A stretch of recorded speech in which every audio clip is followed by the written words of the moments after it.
Alright class, today this video is going to talk about chords, and if you remember from our notes on previous videos, a chord is a segment whose endpoints are on a circle. And so it's important that you print out the copy of the notes on page 155 because we're going to take a look at the relationships between chords and arcs in a circle. So here we have two chords, and as you can see, this is the chord AB and it measures 7.5 centimeters, and this is the chord CD and it measures 8.4 centimeters. And the thing I want you to note, first of all, is that the chords have different chord lengths, as we can see, because their angle measurements are different. But I also want you to take a look at the relationship between these two circles before we start, because I have created so that these circles are congruent circles. What does it mean to be congruent circles? If you remember the notes on page 155, is that the length of the radii is the same. And to double check it, if you take a look here, this radii OX is 4.4 centimeters and this radii is PY is 4.4 centimeters. So as I move the point around the circle, the length of the radii stay the same no matter that relationship. So in this case we do have congruent circles because the radii are the same. But as you can see, the chords are different, and as I move any of the points around the circle, we can see that the length of the chord changes based off its position.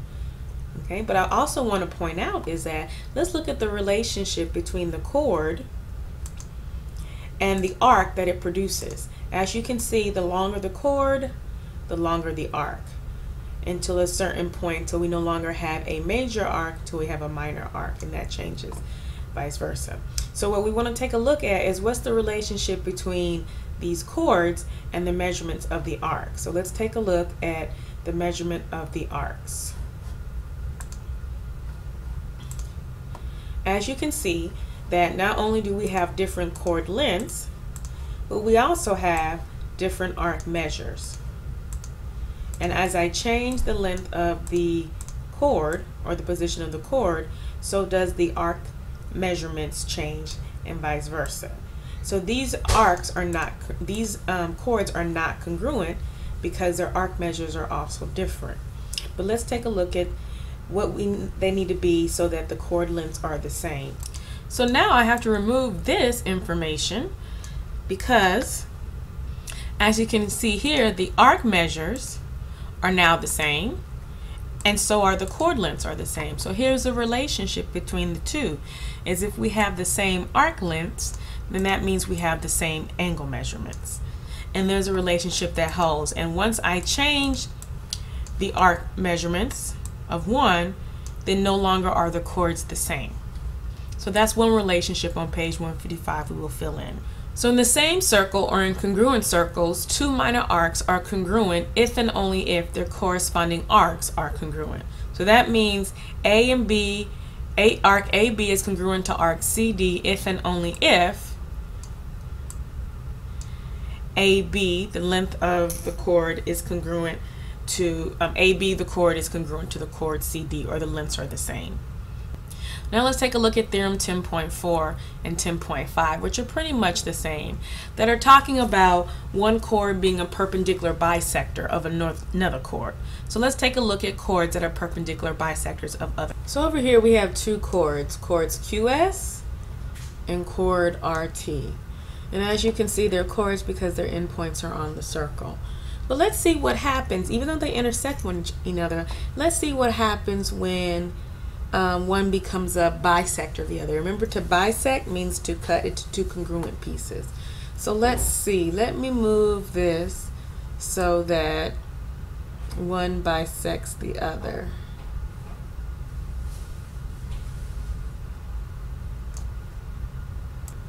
So here we have where we have that PT is the same length as PR, which means that QS bisects TR because it breaks it into two congruent pieces. Okay, now let's look to see where the center of the circle is. Looks to be very close to passing through. The QS seems to look to pass through the center. let's do something else too. Let's take a look at the angle TPQ and see that it's 86. Let's see what happens. We move QS so that it intersects the center. And as you can see here, as you can see that when QS bisects TR, and when QS is perpendicular to TR, that it seems that QS ends up being a diameter. But that only works when QS bisects TR and when QS is perpendicular to TR. So when QS does not bisect or does not become perpendicular, then we no longer have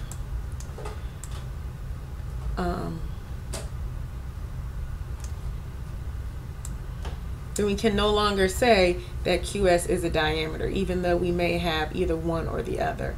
As we can see here, QS is still bisecting RT, but it's no longer perpendicular, so we can see it's not a diameter. So theorem 10.4 basically says if QS is a perpendicular bisector of TR, then QS is the diameter of the circle. And it works the other way around. If EG is a diameter and EG is perpendicular to DF, then we can say that HD is congruent to HF, which means arc GD is congruent to GF. But if we have that QS is the diameter of the circle and that QS is perpendicular to TR, as we can see here, then let's take a look at the measures of the arcs ST and SR. And the measure of arc ST is congruent, pretty much congruent to the measurement of arc RS, which means we can also add another thing. If these two cases are true, then we can say that, so not only can we say that, we can also say that QS bisects TR and it also bisects TR, which in other words, I'm saying that QS not only bisects the chord TR, but we can also say that QS bisects the arc TR, as we can see here, and breaks it into two congruent pieces. So we can fill that in on page 155. So here we have two chords, A, B, and C, D, and as you can see, they have different lengths.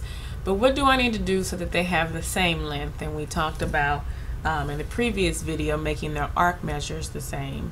But let's talk about, instead of making the arc measures the same, let's look at the relationship between them and their distance between them and the center.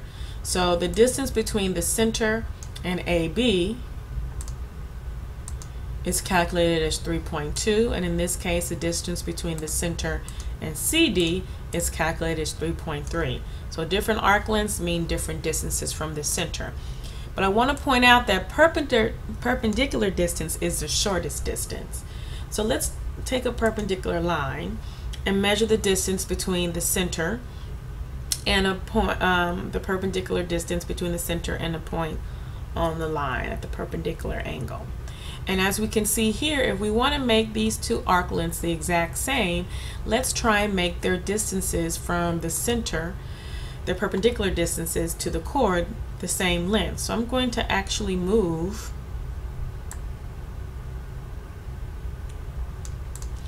the chord so that the distances end up being the same. So now we have here the same distance, and look what we have with the length of the chord. The chord is the same. So the angle, the measure of the angle from the point to the center is 90 degrees, which means that as a result we have here congruent, same distance from the center, which means we have congruent chords. And as I change so that the distance from the center differs,